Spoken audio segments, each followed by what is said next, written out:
The night was thick with dust and blood. Wind howled through the shattered valley, carrying with it the acrid scent of burnt metal and the faint echo of gunfire. The moon hung like a broken blade, watching as the world below trembled. Staff Sergeant Riley Vance crouched behind a torn Humvee, her heart pounding against her ribs like a drum of war. The comms crackled in her ear static, then a voice. "Riley, they've got him." She froze. "Say again." "Commander Briggs, they took him, hostile compound, 2 clicks east. They're setting up something big, maybe civilians. Orders are to fall back. Fall back." Her jaw clenched. She looked around. Bodies of her squadmates lay scattered under the pale light, their tags glinting faintly in the sand. The radio hissed again, but she tore it out, her breath heavy. Fall back, not tonight. She slung her rifle across her shoulder, checked her mags, and whispered to herself, "You trained me to lead, sir, now I'll bring you home." The valley was a graveyard. Every step she took was a promise carved into the dust. She moved like shadow, low, quiet, unseen. Ahead, through her NVG lens, a faint glow pulsed.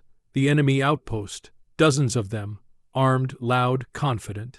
They had no idea death was already moving toward them. Riley pressed a hand against the mud, brick wall, and listened. Voices, foreign, rough, mocking. One word she understood, "Commander." She felt a rush of anger.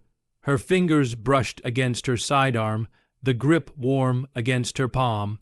She peeked through a crack in the wall, and there he was, Commander Briggs, tied to a chair, blood trickling from his temple. He was breathing, but barely. 3 insurgents stood near him, arguing over a radio. Another checked a detonator. Then she saw it, the real horror. In the far corner, a group of civilians, women and children, bound, terrified. The explosives lined along the walls weren't meant for soldiers. They were going to broadcast a massacre. Riley's heartbeat slowed, her breathing leveled. The world shrank to a single purpose. She slid her knife free, cut through the night like a ghost. The first guard didn't even have time to gasp. She dragged his body behind the wall, wiped the blade clean. The second turned when he heard a faint noise, too late. 2 rounds whispered from her silenced rifle. He dropped where he stood. Then came the third, alert now, shouting orders, gun rising, but she was faster. She ducked, rolled, and fired. A burst of firelight, silence, the compound trembled with shouts, they know. Riley dove behind cover as bullets ripped through the night. Sparks danced across the walls. She returned fire in short, surgical bursts, moving between shadows, never staying still. She could feel the heat of battle against her skin, the pulse of chaos, the hum of adrenaline, then a voice. "Rough, furious, who's hunting us?" Another answered, terrified, "It's her, the sniper." She smiled grimly.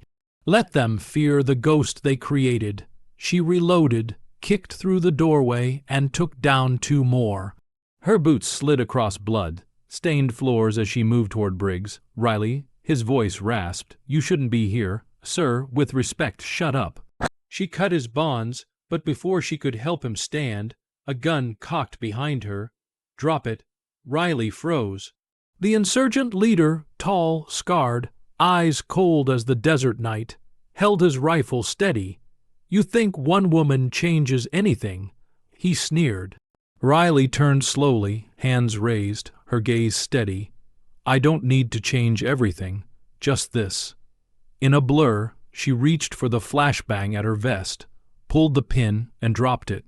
The explosion of light and sound tore the room apart. She hit the ground, grabbed her rifle, and fired. When her vision cleared, the leader lay motionless, and smoke curled around the fallen detonator. Briggs coughed, clutching his side. "You insane, Sergeant." She helped him up. "You trained me, sir. What did you expect?" Outside, reinforcements arrived, the rest of Delta Team finally tracking her beacon. Helicopters roared overhead, cutting through the dawn. As the first rays of sun spilled across the wreckage, Riley watched medics rush Briggs to safety. Her gear was soaked in sweat and blood, her hands trembling. One of the men approached her. "Command says that was suicide." She glanced at him, eyes calm. "Command wasn't here." He looked away, ashamed. Briggs, weak but conscious, waved her over. "Riley, they're putting you up for commendation." She shook her head. "I don't want medals, sir. I just want them alive." He nodded, understanding. "You did more than that. You stopped a massacre." She turned toward the smoking horizon, her voice barely above a whisper. "No, sir, we stopped it." Days later, the footage surfaced, drone cam infrared, capturing her movements that night. The Pentagon analysts who reviewed it called it an impossible solo extraction. To her brothers in uniform, it became something else entirely. A story passed around campfires and barracks, whispered with pride. The night one soldier went alone into hell and walked out with a commander, 50 civilians, and her soul still intact. Weeks after her recovery, Riley stood at a memorial wall, rows of names carved in stone, including her fallen team. Her reflection stared back, pale and tired. She touched one name, Corporal Hayes, and closed her eyes. "You were right," she murmured. "Sometimes the mission chooses you." The wind answered, carrying the faint sound of choppers in the distance.